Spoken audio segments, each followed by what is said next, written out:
বৈশাখ মাসের শুক্লা পক্ষে তৃতীয়া তিথিতে অক্ষয় তৃতীয়া পুজো হয়। যে কোনো কাজ সম্পূর্ণ করার জন্য এই দিন অত্যন্ত শুভ বলে মনে করা হয়। তবে শুধু বাঙালি নয়, গোটা দেশের হিন্দুদের জন্য এই উৎসব অত্যন্ত শুভ।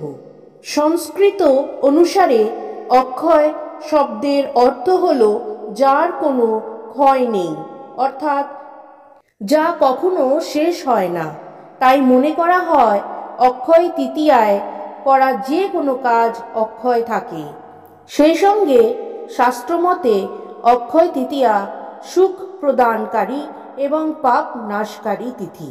এই পূজার সঙ্গে জড়িয়ে আছে কয়েকটি পুরাণের কথা। চলতি পৌরাণিক কথা অনুসারে বিষ্ণুর নবম অবতার কৃষ্ণ দ্বাপর যুগে জন্মগ্রহণ করেন। তার সুদামা নামে এক দরিদ্র ব্রাহ্মণ বন্ধু ছিলেন। সুদামা একদিন ভুলবশত কৃষ্ণের সব খাবার খেয়ে ফেলেছিলেন। এরপর তিনি কৃষ্ণকে খাবার দিতে এক মুঠো চাল নিয়ে তার ঘরে আসেন।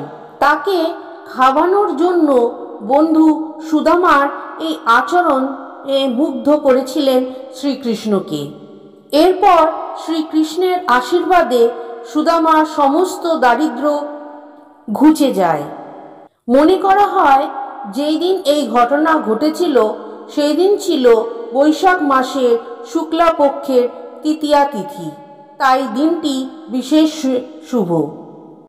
শোনা যায় মহাভারতে কৌরবদের কাছে পাশা খেলায় হেরে 12 বছরের জন্য বনবাস ও 1 বছরের জন্য অজ্ঞাতবাসে যেতে বাধ্য হয়েছিলেন পাণ্ডবরা। তাদের বনবাসে থাকার সময় ফের কৌরবদের চক্রান্তে মুনি দুর্বাসা তার শিষ্যদের নিয়ে এক রাতে পাণ্ডবদের আশ্রয় গ্রহণ করতে যান। কিন্তু সেই সময় তাদের ঘরে কোনো অন্ন ছিল না। ক্ষুধার্ত মুনি দুর্বাসা অভিশাপ দেবেন ভেবে ভয় পান পাণ্ডব ও দ্রৌপদী।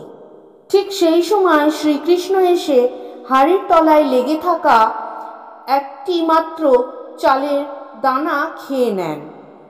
আর অবাক করার বিষয়, তাতেই পেট ভরে যায় দুর্বাসা ও তার শিষ্যদের। দুর্বাসার অভিশাপ থেকে এই অক্ষয় তৃতীয়ার দিন পাণ্ডবদের রক্ষা করেছিলেন শ্রীকৃষ্ণ, তাই এই দিনটিকে শুভ বলে মনে করা হয়। এছাড়াও শোনা যায় অক্ষয় তৃতীয়ার দিন পরশুরাম জন্মগ্রহণ করেছিলেন, সেই জন্য ও এই দিনটি শুভ। অক্ষয় তৃতীয়ার দিন ব্যবসায়ী লক্ষ্মী গণেশ পুজো আয়োজন করেন। অনেক দোকানে এই দিন হালখাতাও হয়। শুধু দোকান নয়, অনেকের বাড়িতেও পুজো করেন। এছাড়া বিভিন্ন মন্দিরে ভক্তরা ভিড় জমান।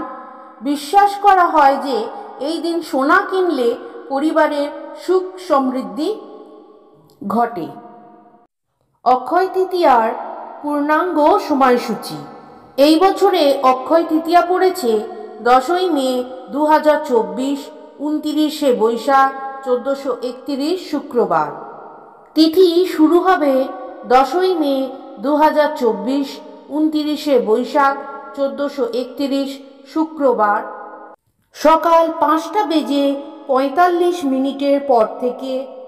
তিথি সমাপ্ত হবে ওই দিনই শেষ রাত 4:51।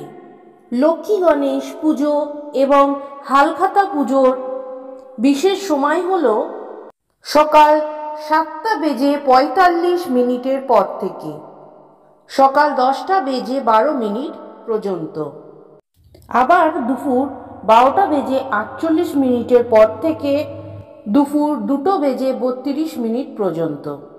পয়লা বৈশাখের পাশাপাশি বাঙালিরা একাংশ হালখাতা অনুষ্ঠান কিন্তু এই অক্ষয় তৃতীয়ার দিন করে থাকেন। তাছাড়া শুভ দিন এবং শুভ কাজ এই দুটি মিলিয়ে বর্তমানে সোনা কেনার রেওয়াজ রয়েছে। অক্ষয় তৃতীয়ার দিন সারাদিনই সোনা কেনার শুভ মুহূর্ত রয়েছে।